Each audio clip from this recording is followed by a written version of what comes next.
aujourd'hui on se retrouve pour une vidéo et dans cette vidéo les amis on va faire une vidéo histoire d'horreur. Et oui vous le voyez, on a allumé les lettres rouges, tout on est en mode rouge, bon à part la lune qui est un peu orange, bon voilà, ça fait un peu plus Halloween. Bon on a quand même mis le décor, mais voilà ça, voilà. Et donc dans cette vidéo on va faire une vidéo où je vais vous lire et vous raconter 4 histoires d'horreur qui ont réellement eu lieu dans la vie de gens. Je crois que ce sont des Français, comme ça, c'est un peu plus, on est plus dans le truc, pour ceux qui habitent en France et qui m'écoutent. Ceux qui habitent dans d'autres pays, qui écoutent avec les sous-titres anglais, voilà, pour cette vidéo. Mais avant de débuter cette vidéo, je vais vous demander de vous abonner à ma chaîne YouTube Mister Casquette, ma chaîne TikTok Mister Casquette, ma chaîne WhatsApp Mister Casquette, mon serveur Discord Mister Casquette, et je crois que c'est tout. D'ailleurs, j'ai pas mis encore le décor Halloween parce que ce n'est pas encore Halloween. Le moment où je tourne cette vidéo, c'est le samedi du GP Explorer, donc je ne sais pas encore qui a gagné. Donc allez, moi je suis pour l'équipe de Anime, Woody et de Squeezie et Amine. Allez, c'est parti, on débute tout de suite. Il y aura aussi notre histoire d'horreur qui sortira le jeudi 31 octobre. Mais c'est parti, avant ça, comment on débute. On repasse dans le sérieux, en mode horreur. Et si ça se trouve, vous m'écoutez en podcast sur Spotify ou sur YouTube Musique. Allez, c'est parti. Bonne vidéo à tous. On commence avec la première histoire d'horreur. C'est parti. Salut, je suis Ami. J'ai 21 ans et je vais te raconter mon histoire d'horreur que j'ai réellement vécue. Quand j'étais plus jeune, je vivais dans un vieil appartement construit par mon père, mon grand-père et mon arrière-grand-père. Dans cet appartement, seuls les membres de ma famille y vivaient. Il y a 3 appartements en haut, au milieu et en bas. Il y a longtemps, mon père et son ex vivaient dans les appartements les plus en haut. Mon père n'a jamais cru à des trucs de fantômes comme ça un jour. Il a ouvert la porte de son appartement. Il a vu la chaise berçante se balancer toute seule. C'était en décembre. J'habite au Canada. Donc c'est une Canadienne qui est française. Donc aucune fenêtre ni porte n'était ouverte et cela s'est produit plusieurs fois. Après cela, mon père et ma mère ont déménagé ensemble. Dans l'appartement du milieu, il s'est passé encore plus de choses. Nous étions 6 dans un appartement de 3 chambres. Dans ma chambre que je partageais avec ma sœur, nous avions un placard. Et dans ce placard, il y avait une trappe pour aller à l'appartement du dessous. Et j'ai toujours eu peur de ça. Et je savais pas pourquoi. Un jour, mon père et son frère condamnaient cette trappe et ils ne voulaient pas me dire pourquoi. Jusqu'à ce que ma mère me dise qu'il condamnait cette trappe parce que le frère de ma grand-mère s'y était pendu à cette trappe. Il y a très longtemps, avant que ma mère et mon père ne se réunissent, alors gardez à l'esprit que ma mère ne le connaissait pas, ne sait pas à quoi il ressemblait. Un jour, le gars de l'appartement en dessous a appelé mon père pour lui dire « Bonjour, je sais qu'il est tard, mais pouvez-vous dire à vos enfants d'arrêter de courir? Il est si tard et ça fait beaucoup de bruit. » Mon père dit qu'il était désolé, mais personne n'est dans l'appartement.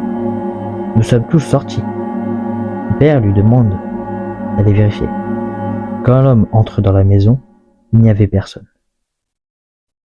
Et la dernière chose, c'est qu'un jour, je parlais du fait que je n'aimais pas le placard dans mon ancienne chambre, et ma mère m'a dit que si je voulais savoir quelque chose de fou, elle m'a dit que lorsque nous vivions dans cet appartement, ma mère voyait un homme, mais il ne l'était pas vivant. Il était à moitié transparent, mais n'avions pas peur. Il avait l'air bien et gentil, toujours souriant, et il portait de vieux vêtements des années 80. À chaque fois que ma mère était seule avec moi et prenait soin de moi, il était juste là, en train de me regarder. Ma mère en souriant, mais rien d'effrayant. Au contraire, donnait un sentiment d'amour et de joie. Un jour, ma mère en a parlé à ma grand-mère. Elle lui décrivait l'homme mystérieux et ma grand-mère pâlit jusqu'à ce qu'elle dise que ma mère décrivait parfaitement son frère.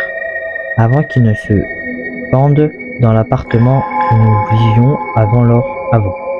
Alors, peux-tu me dire pourquoi il me regardait en souriant et pourquoi il y avait du bruit quand nous étions pas là et pourquoi la chaise se balançait toute seule?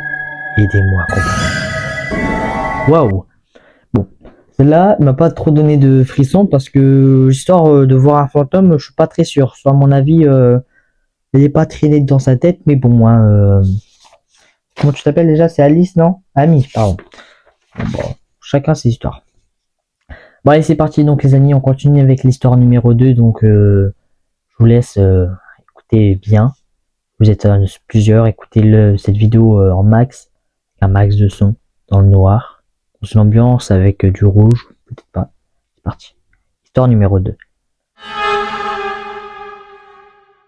Commençons l'histoire. L'histoire se passe quand j'avais 7 ans. Aujourd'hui, la personne qui la raconte, qui l'a écrit sur Reddit, c'est en 2022. Hein.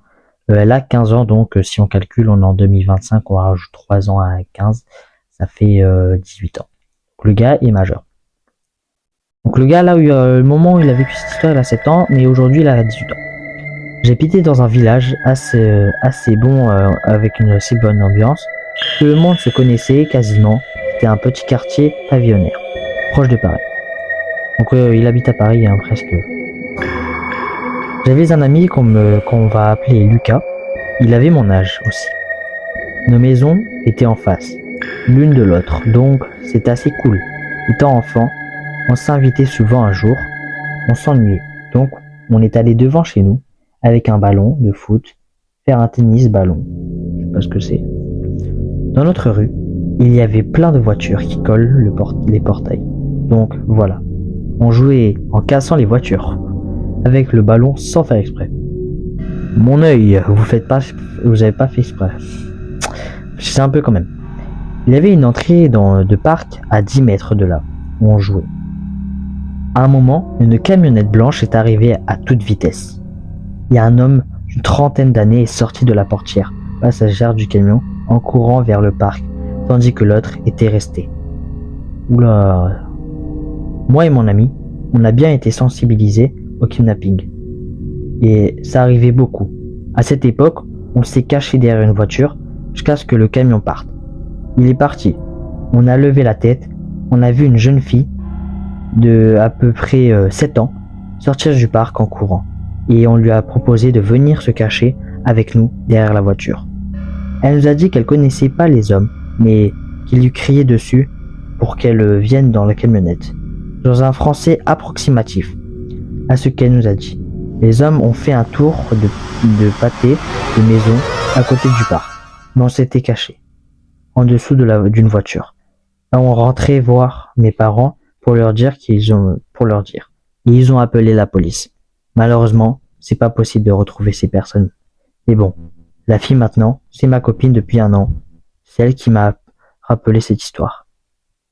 Donc c'est dire que le gars, la fille qui l'a sauvée, c'était sa copine quand elle avait, vous imaginez, bien, et donc si il dit que attends. À mon avis, ça fait 3 ans que c'est sa copine, là.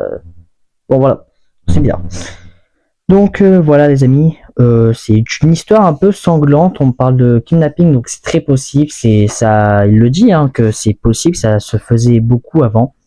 Donc j'espère qu'il va bien, je pense, parce que voilà, mais malheureusement il est toujours en liberté ces gars. Donc faites attention à vos enfants, tout ce qui est kidnapping, oui, c'est vraiment sérieux. On ne dit pas ça pour vous faire rire, c'est quand même sérieux. C'est parti, on va tout de suite passer à l'histoire numéro 3. C'est parti. Bon, c'est parti les amis, donc pour l'histoire numéro 3, c'est parti. Donc bonjour à tous et à toutes. Je m'excuse d'avance si ce post n'est pas réglementaire sur Reddit. Je n'utilise pas Reddit. Néanmoins, j'aimerais partager cette histoire folle qui m'est arrivée il y a plus de 4 ans, quand j'avais 15 ans. Oh, c'est bon, les 15, 14, wow. Je me lance. Allez, c'est parti. Je viens de Martinique, une île française dans les Caraïbes, les Antilles françaises. Pour ceux qui ne savent pas. Et je vivais chez mes parents en bord de mer. À cette époque, j'adorais jouer à la PS4. Tout le monde, c'est toujours d'actualité. Bon, maintenant avec la PS5. Pour vous mettre dans le contexte, ma maison était scindée en 2 parties. La maison principale et un peu plus loin, une deuxième petite maison avec un étage où il y avait la cuisine au rez-de-chaussée. et une chambre d'amis au premier étage. Entre les deux maisons, il y avait un grand deck qui séparait les deux bâtiments. La chambre d'amis était l'emplacement où nous avions installé la PS4 pour jouer tranquillement. Voilà, pour vous situer maintenant, passons à ce qui m'est arrivé cette année, en 2017. Il était très tôt dans la matinée et le soleil ne s'était pas encore relevé. Je souffrais d'une insomnie qui m'empêchait de dormir, bon c'est un peu le but, sur mes deux oreilles. Ainsi me vint l'idée de prendre la clé qui me permettait d'ouvrir la fameuse chambre d'amis, me levant tranquillement de ma chambre pour ouvrir la porte de la maison.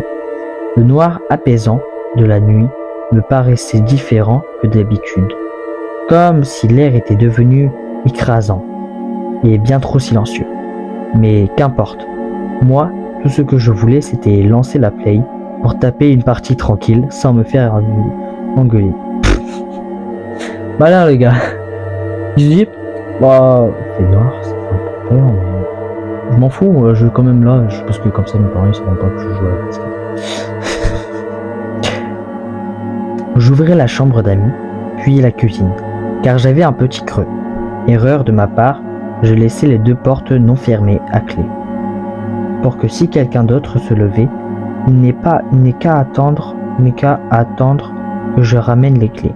Alors, me voici dans la chambre jouant sans faire de bruit, sans lumière, afin de ne pas me faire cramer.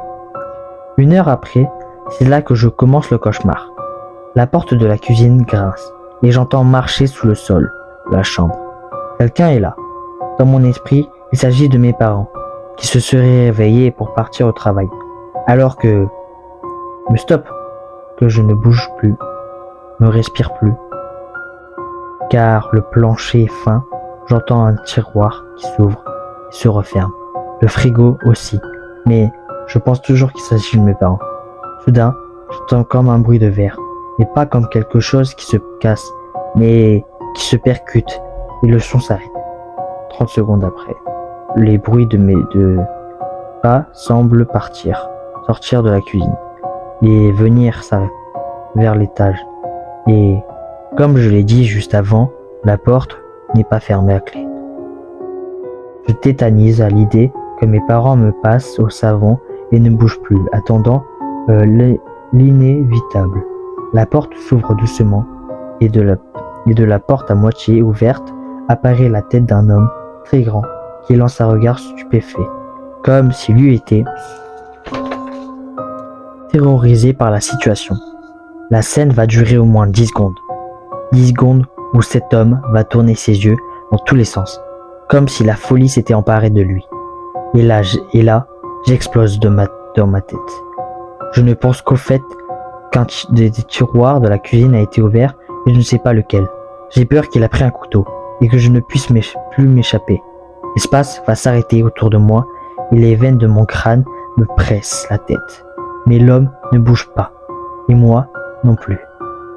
Puis, il bouge, mais il referme la porte en claquant et part dans une course effrénée dans le bruit du gravier qui compose le petit chemin menant à la maison. Je me retrouve seul, assis, ne voulant pas croire à ce qui vient de se passer.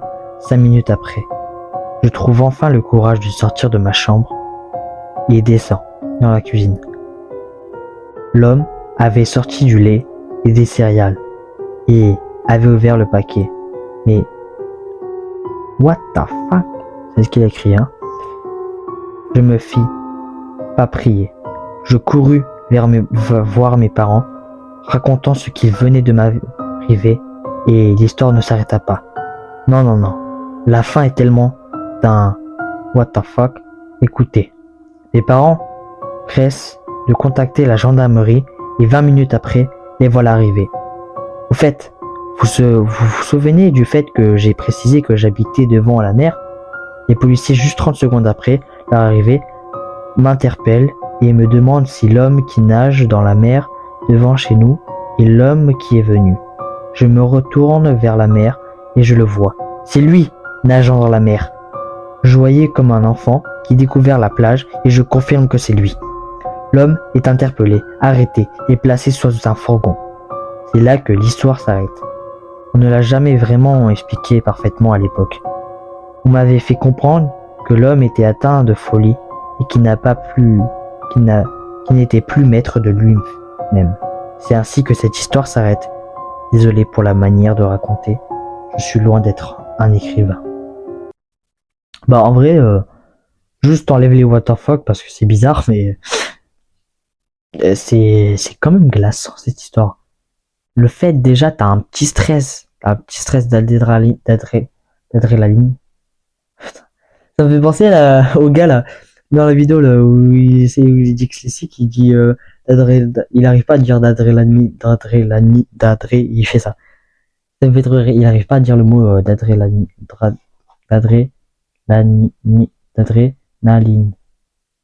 Bon, même moi je galère, je me moque en plus. Bon, l'histoire est vraiment glaçante, stressante. Déjà, donc t'es stressé parce que bah, tu vas attendre, il faut pas que tu te fasses découvrir par les parents, t'as un petit stress dans le noir et tout. Et là, le moindre bruit, ça te fait flipper. À tout le monde, ça fait ça.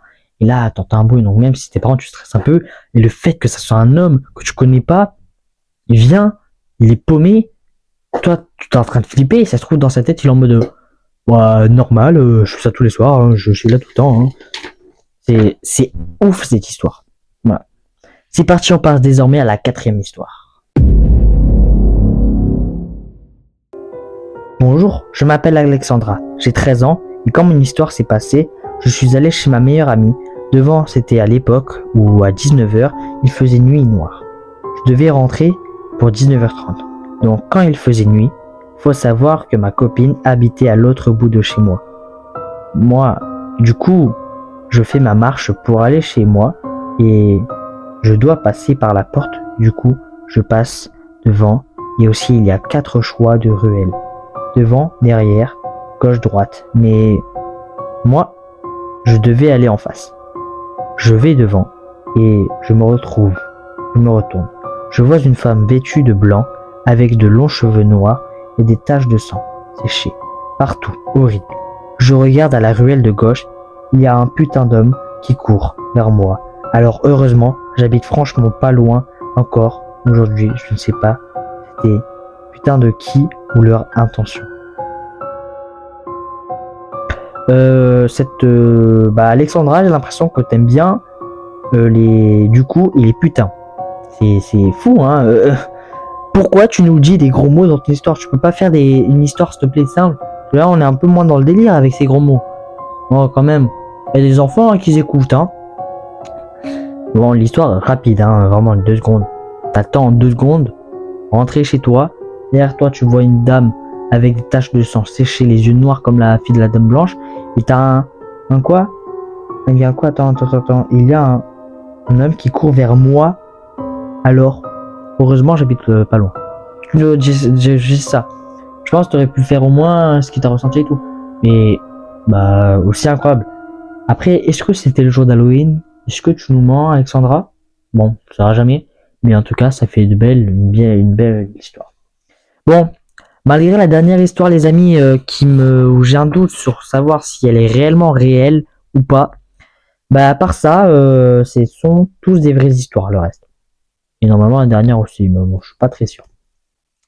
Donc voilà les amis, malheureusement on arrive à la fin de cette vidéo. J'espère qu'elle vous aura plu. Si c'est le cas, n'oubliez pas de liker cette vidéo, ça fait super plaisir. De vous abonner, on est sur la route des 1000 abonnés. On a fait les 500. Je sais que vous êtes capable de vous abonner à cette chaîne. Vous avez juste à appuyer sur un bouton rouge ou blanc et vous abonner. Et en plus, on a fait la moitié, donc je sais qu'on peut arriver à encore plus. Si on a fait la moitié, on peut faire le reste. Voilà. Donc allez-y, abonnez-vous. Activez la cloche pour rater aucune notification des vidéos. Et voilà, je vous souhaite un bon visionnage, bonne fin de vidéo. N'oubliez pas de vous abonner à ma chaîne YouTube Mister Casquette, ma chaîne TikTok Mister Casquette, ma chaîne WhatsApp Mister Casquette, mon serveur Discord Mister Casquette et ma chaîne Twitch Mister Studio Casquette 12. On est en live le week-end d'une semaine sur 2. Voilà, les semaines paires, le samedi et le dimanche. Et voilà, je vous souhaite une bonne fin de vidéo. Moi, j'allais regarder le GP Explorer, c'est déjà fini. Moi, je tourne cette vidéo, hein, je regarde le GP, mais vous, non. Ce soir, en plus, moi, j'ai un live DJ, mais c'est déjà passé. D'ailleurs, normalement, il y aura la rediff sur YouTube, hein, du live DJ. Et je vais essayer de le faire sur Twitch. Voilà. Je vous souhaite une très bonne journée, soirée, au moment où vous écoutez cette vidéo. Elle est disponible sur YouTube, Spotify et je essayerai de le mettre sur YouTube Musique en podcast. Voilà, donc comme ça. Ciao tout le monde, bisous et on se retrouve pour une prochaine vidéo qui sortira jeudi 31 octobre pour une vidéo histoire d'horreur aussi. Allez, ciao tout le monde!